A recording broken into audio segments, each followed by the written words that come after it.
কি তখন থেকে একদিকে তাকিয়ে মনে মনে কি যেন ভেবেই চলেছ। কি হয়েছে বলো তো? ভাবছি আমার মেয়ে লতার কথা। লতার আবার কি হলো? বয়স তো কম হয়নি, কতদিন আর বসে বসে আমার সেবা করে যাবে। এবার যদি ওর বিয়েটা দিতে পারতাম। এত চিন্তার কি আছে, পাত্র খোঁজো। অনেককেই তো দেখলাম, তবে মন মতো হচ্ছে না। আমার মেয়েটা বড্ড সরল, ওর জন্য তেমন ছেলেই দরকার। কোনো ধূর্ত লোকের হাতে পড়লে তো আবার। মা, সরল ছেলে মানে আজকের যুগে খুব তো মুশকিল গো। তাই তো বলছি, কি যে চিনতে হচ্ছে। আচ্ছা, চিন্তা করছো কেন? আমি তো আছি, কিছুদিন আমাকে সময় দাও, আমি খোঁজ নিচ্ছি। তো তুমি কি পারবে খগেন? খুঁজে দেখতে সমস্যা কোথায়? আর আমি কিন্তু বিনে পয়সায় কিছু করি না, জানো তো। সে আমি জানি, তুমি তো নিজের ছাড়া কিচ্ছু ভাবো না। তুমি যদি কোনো সুপাত্রের সন্ধান দিতে পারো, তাহলে তোমার বকশিস আমি তোমাকে অবশ্যই দেব। বেশ, তাহলে কোনো চিন্তা নেই। এক সপ্তাহের মধ্যেই দেখবে কেমন সুপাত্র এনে তোমার বাড়ির উঠানে হাজির করি, ঠিক আছে? বেশ বেশ, তাই করো তাহলে। তোমার উপর আমার ভরসা আছে। ঠিক আছে, আমি আজকেই তাহলে খবর নেওয়া শুরু করছি, ঠিক আছে? হ্যাঁ। এই জানিস, বাবা খগেনকে দায়িত্ব দিয়েছে ওই লতার জন্য সুপাত্র খোঁজার। খগেনকে? কি বলছিস রে? আর তুই জানলি কি করে? সকালে বাবা আর খগেন খেতে বসে কথা বলছিল, তখনই তো পাশের ঘর থেকে শুনতে পেলাম। আমাদের কোনো চিন্তা নেই, আর লতার জন্য সুপাত্র খোঁজা হচ্ছে। খগেন বিনি পয়সায় করছে না এসব, পাত্র খুঁজে দেওয়ার বিনিময়ে ওকে বকশিস দিতে হবে। এটাও কি বাবা বলেছে? হ্যাঁ রে, আমি নিজের কানে সব শুনেছি। ওই লতা যেমন বোকা একটা মেয়ে, ওর কপালে তেমনি কোনো হাবাগোবাই জুটবে। খগেন আর ভালো পাত্র কোথায় বা পাবে? ঠিক বলেছিস, ও যেমন হাবাগোবা, ওর কপালে ও কোনো হাবাগোবাই জুটবে। দেখতে থাক, কোনো একটা বাজে দেখতে মুখ্য সূক্ষ্ম কাউকে এনে দেবে খগেন ওই লতার জন্যে। ওটার বিয়ে হয়ে গেলেই না বাঁচি, বাবা এত মাথায় তুলে রাখে না ওকে। ঠিকই বলেছিস, ও কোনো একটা বোকা হাঁদার সাথে বিয়ে করে চলে গেলে বাবা আমাদের দিকে একটু খেয়াল করবে। যা বলেছিস।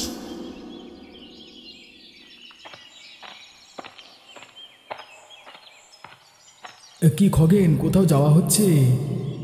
যাচ্ছি একটু নদীর ওপারে। তুমি কোথায় চললে? দপ্তরে যাচ্ছি। সকাল সকাল হঠাৎ নদীর ওপারে কেন? একটা দায়িত্ব নিয়েছি, তাই পালন করতে আর কি। ও আচ্ছা আচ্ছা, অবিনাশবাবুর কাজ নিশ্চয়ই। না, ওই যে তোমাদের দু বাড়ি পরে হরিপদ মশাইয়ের বাড়ি আছে না, তাকে তো চেনো তাই না? হ্যাঁ, চেনো তো। হ্যাঁ, কখনো মানে সরাসরি কথা হয়নি, নাম শুনেছি আর কি। আর মাঝে মাঝে পথে বা বাজারে দেখেছি, বয়স্ক লোক তো। হ্যাঁ, তার কাজেই যাচ্ছি আর কি, পাত্র খুঁজতে।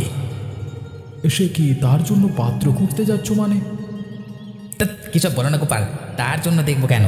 আরে তার বড় মেয়ে লতা, ওর জন্য দেখতে যাচ্ছি। লতা? হ্যাঁ, হরিপদ মশাইয়ের বড় মেয়ে, রূপে গুণে সেরা আর খুবই সরল। এত ভালো মেয়ে আজকাল পাওয়া ভার, বুঝলে? তাই বুঝি। তা মেয়ের ছবি টবি আছে কিছু? আছে বই কি, এই যে দেখো। আরে এত সুন্দর মেয়ে! বলছি, আমারও তো বিয়ের বয়স হয়েছে, আর চাকরিও করি, মাইনেও মন্দ নয়।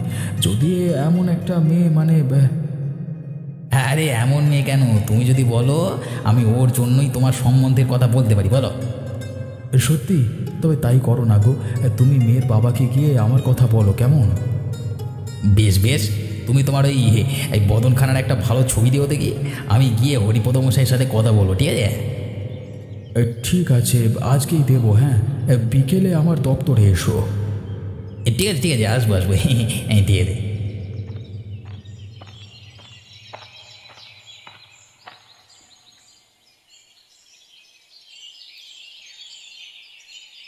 পূজা, ও পূজা। উফ, কি হয়েছে কি বাবা? তখন থেকে ডেকেই যাচ্ছ। মা খুব জল তেষ্টা পেয়েছে, একটু জল দে না, গলাটা শুকিয়ে গেল যে। চুলে তেল দিচ্ছি, এখন আমি দিতে পারবো না। বাবা তুমিও পারো, একটু উঠে নিজের জল নিজে নিয়ে গেলে কি হয়? শরীরটা ভালো লাগছিল না রে মা, না হয় আমি নিজেই উঠে নিতাম। না হলে দে না রে, একটু জল দে। আমি বোনের মাথায় তেল দিয়ে দিচ্ছি, দিচ্ছ তো? তুমি ওই লতাকে বলো জল এনে দিতে। বাবা নাও তোমার জল। দে মা, অনেক তেষ্টা পেয়েছিল।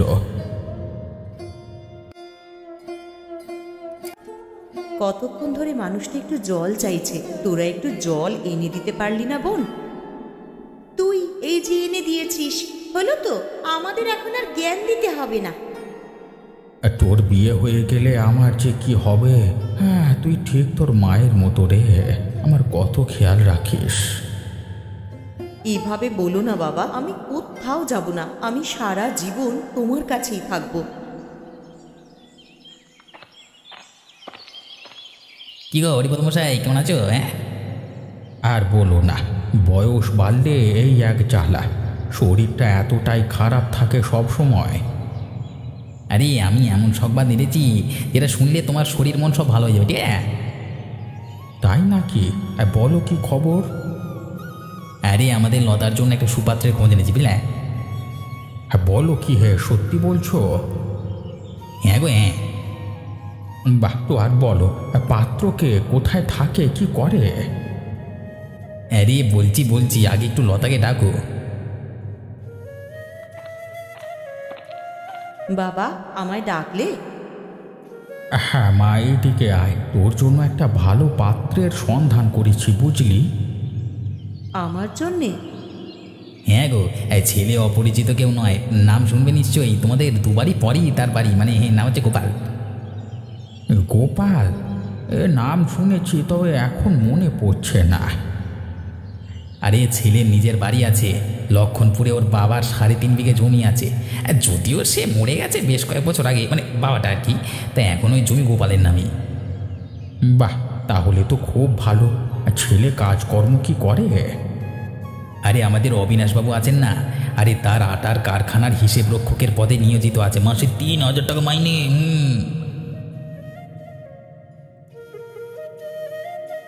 বাহ, ছবি তো ভালো, কিন্তু মানে চরিত্র কেমন? আরে আমি ব্যক্তিগতভাবে ওকে চিনি, আর যদি সত্যি বলি, এমন সৎ আর নীতিমান ছেলে তুমি পুরো গ্রামে দুটো পাবে না, বুঝলে? কি বলছো কি? তাহলে তো আর কোনো চিন্তাই নেই। হ্যাঁ শোনো, এই লতার ছবি ওকে দেখিয়েছি, বুঝলে? লতাকে খুব পছন্দ হয়েছে। তো তোমরা যদি রাজি থাকো তাহলে বলো, তাহলে গোপালের মা ওকে মানে আসতে বলবো তাহলে একবার। দেখি এর মানে ঠিকই আছে, ঠিক আছে, হবে, অসুবিধা কিছু নেই। রাখি, এই রাখি, খবর শুনেছিস কিছু? কি খবর? সারাদিন শুধু বসেই থাকিস, এদিকে কত কিছু হয়ে গেল। বাজে না বকে কি হয়েছে সেটা বলতো। আমরা তো ভেবেছিলাম খগেন লতার জন্য কোনো হাবা গোবা ছেলের সম্বন্ধ আনবে, তবে তবে কি কি হয়েছে? খগেন এমন ছেলের সম্বন্ধ এনেছে তুই বিশ্বাসই করতে পারবি না। কার কার সম্বন্ধ নিয়ে এসেছে ওই খগেন? আরে আমাদের মাত্র 2 বাড়ি পড়ে, ওই যে গোপালদা আছে না, লম্বা, সুদর্শন, গ্রামের প্রথম মাধ্যমিক পাশ ছাত্র। কি গোপাল দাদা? কিন্তু উনি লতাকে কেন বিয়ে করবেন? ওই লতার সঙ্গে গোপালদার কোন দিক দিয়ে যায়? সেটাই তো বলছি, পরে শুনলাম গোপালদার নাকি ওই লতাকে খুব পছন্দ হয়েছে। ওই লতা মূর্খ একটা মেয়ে হয়েও গোপাল দাদার মতন মানুষের বউ হবে? ওই অলক্ষণে লতার ভাগ্য কত ভালো, না হলে গোপাল দাদার মতন ছেলে ওকে পছন্দ করার তো কোনো প্রশ্নই আসে না। ওই লতার কপাল সবসময় কিভাবে ভালো হয় সেই তো আমিও ভাবছি। আমিও দেখি ওদের জীবন কিভাবে সুন্দর হয়।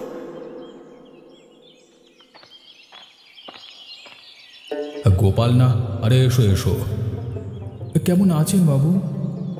আরে এই তো ভালোই আছি। তুমি না আস্তে আস্তে এমন হয়েছে তোমার চেহারাই ভুলে গেছি। আছো কেমন তুমি বলো? খুব ভালো আছি বাবু। মানে দপ্তরের কাজ, বাড়ির দায়িত্ব সব মিলিয়ে ব্যস্ত থাকি, সময় হয়ে ওঠে না আসবার। তা তোমার কাছে কি কাজ আর বাড়িটাই খুব গুরুত্বপূর্ণ? তা আমাকে ভুলে গেলে চলবে কি করে? জি জি, অমন বলবেন না বাবু, আপনাকে কি ভোলা যায় বাবু? একখানা নেমন্তন্ন নিয়ে আজকে আপনার বাড়িতে এলাম। কিসের নেমন্তন্ন গোপাল, বলো আমাকে। বাবু ব্যাপারটা হলো গিয়ে আমি বিয়ে করছি। কি বলছো কি?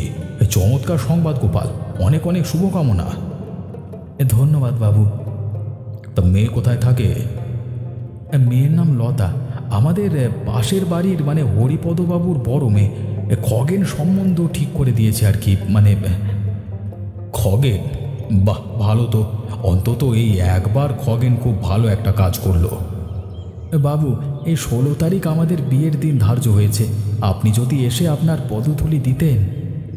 আরে এভাবে বলো না গোপাল, আমি অবশ্যই আসবো তোমাকে আর বৌমাকে আশীর্বাদ করতে। তুমি এ বিয়েতে খুশি তো? তোমার কোনো আপত্তি ছিল না তো? না না, আমার মতামত নিয়েই বাবা আপনার সঙ্গে আমার বিয়ে দিয়েছেন। বেশ বেশ। শুনেছি আপনি আমাদের পাড়ার প্রথম মাধ্যমিক পাস। আমি তো বেশি একটা পড়াশুনো করতেই পারিনি। তা কেন? মা মারা যাবার পর বাড়ির কাজ, বাবার সেবা আর ছোট দুই বোনের দেখাশোনা করে পড়াশোনার জন্য আর সময় পাইনি। চিন্তা করো না, এখন আমি আছি, তোমার সমস্ত দায়িত্ব এখন আমার। কিন্তু আমার একটাই দুঃখ। কিসের দুঃখ? আমার বাবার জন্য খুব চিন্তা হচ্ছে, ওনার শরীরটা খুব খারাপ। চিন্তা করো না, পূজা আর রাখি তো আছে, ওরা ঠিক খেয়াল রাখবে। না না, ওরা খেয়াল রাখা তো দূর, দরকার ছাড়া বাবার দিকে ফিরেও তাকায় না, তাই তো ওর বেশি চিন্তা হচ্ছে। বলো কি? আচ্ছা সমস্যা নেই, মাত্র 2 বাড়ি পরেই তো তোমাদের বাড়ি, হেঁটে যাওয়া যায়। রোজ গিয়ে তুমি তোমার বাবার সাথে সময় কাটিয়ে এসো, ওষুধপত্র দিয়ে এসো, আমার কোনো অসুবিধা নেই। রোজ? হ্যাঁ, তোমার যে সময় ইচ্ছে তুমি যেতে পারো, আমি তোমাকে দিয়ে আসবো। এবার খুশি তো? তুমি ভীষণ সুন্দর গো। আর আপনিও ঠিক যেমনটা শুনেছিলাম তেমনই, খুব ভালো একজন মানুষ।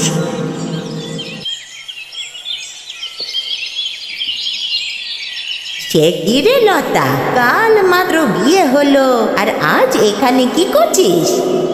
বাবার সঙ্গে দেখা করতে এসেছি কাকিমা। বিয়ে হয়ে গিয়েছে, এখন সংসারে মন দে দেখি। বাবার সেবা তো অনেক করলি। তাতে কি কাকিমা, বিয়ে হয়ে গিয়েছে বলে কি বাবাকে ভুলে যাব?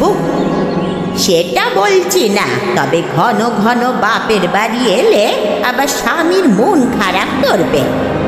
না গো, আমার স্বামী খুব ভালো মানুষ, উনি নিজেই এসে আমায় বাবার সঙ্গে দেখা করতে বললেন। নতুন নতুন বিয়ে হলে সব স্বামী ভালো সাজে, সময়ের সাথে সাথে। এইভাবে বলো না কাকিমা, আমার স্বামীর বিপক্ষে আমি কোনো কথা শুনবো না। বাবা, বিয়ে হলো সবে একদিনও তো হলো না, তা এখন থেকেই স্বামী স্বামী করছিস? হ্যাঁ, তা তো করবই, বাকিটা জীবন তো স্বামীর সাথেই কাটাতে হবে। হ্যাঁ হ্যাঁ, কত দেখলাম। বিয়ের কয়েক বছর হোক, তারপর দেখা যাবে। বেশ তো, তাই দেখো।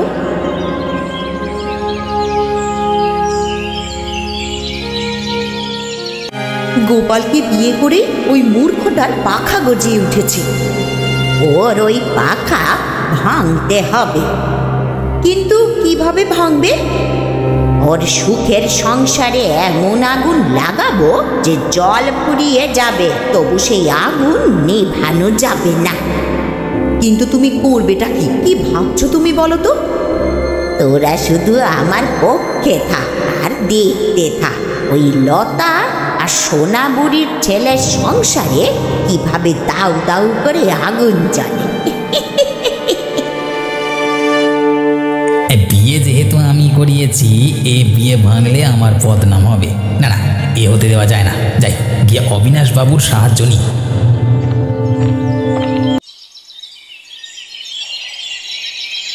এ কি খগেন, কি হলো তোমার?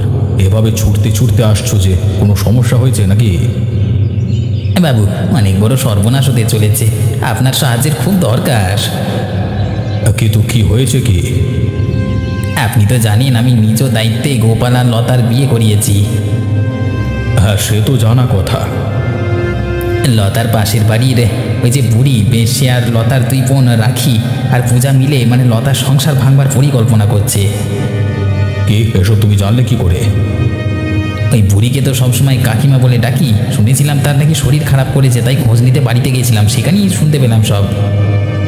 কি সাংঘাতিক ব্যাপার! তবে এসব করে ওদের লাভটা কি? সেটা তো আমি আর জানি না, তবে আমার মাধ্যমে ওদের বিয়ে হয়েছে, এখন যদি ওদের সংসার ভাঙে আমার বদনাম হবে বাবু। তা তো ঠিকই বলেছো তুমি। ওরা ষড়যন্ত্র করছে বাবু, আপনি কিছু একটা করুন, ওদের আটকান। তুমি ওই বুড়ি আর লতার দুই বোন রাখি এবং পূজাকে আমার বাড়িতে ডেকে আনো। ওদেরকে শিক্ষা দেওয়া যায় কিভাবে সেটা আমি দেখছি।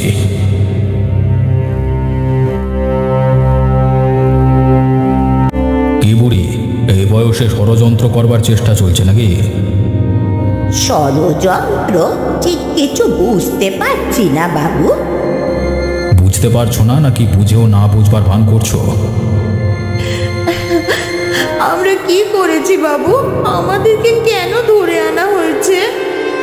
তোমরা তিনজনে মিলে গোপাল আর লতার সুখের সংসার ভাঙবার ষড়যন্ত্রে সামিল হয়েছ, আর এর সাক্ষী খগেন, সে নিজে সব দেখে শুনে আমাকে জানিয়েছে। কিন্তু বাবু আমরা... ব্যাস, এবার আর কোনো বাহানা না করে সত্যিটা বলো। আমাদের বাবা আমাদের কথা একটুও ভাবে না বাবু, সারা দিন শুধু লতাকে নিয়েই পড়ে থাকে। লতার বিয়ে দিয়েছে গোপালের মতন সুশিক্ষিত সুদর্শন ছেলের সঙ্গে, তাই আমরা হিংসার বিষে বুড়ির সঙ্গ দিয়েছি। ভুল হয়ে গেছে বাবু, ক্ষমা করুন। গোপালের মায়ের সঙ্গে আমার অনেক দিনের বিবাদ, আর তারই বদলা নেবার জন্যে আমি... ক্ষমা করুন বাবু, আমায় ক্ষমা করুন। তোমরা খুবই খারাপ কাজ করেছো। যেখানে গোপাল এবং লতার কোনো দোষ নেই, তাও তাদের ক্ষতি করতে চেয়েছো। ভাগ্যিস আমি আজকে সব শুনলাম, না হলে ওদের সংসার ভেঙে দিতে তোমরা। ঠিক বুড়ি, তোমাকে আজকে আমি সতর্ক করে ছেড়ে দিচ্ছি। যদি আর কখনো গোপাল বা লতার ক্ষতি করবার চেষ্টা করেছো, তোমাকে অপমানের সহিত গ্রাম থেকে বিতাড়িত করা হবে। বেবি কার্টুনের সবাইকে থ্যাংক ইউ সো মাচ।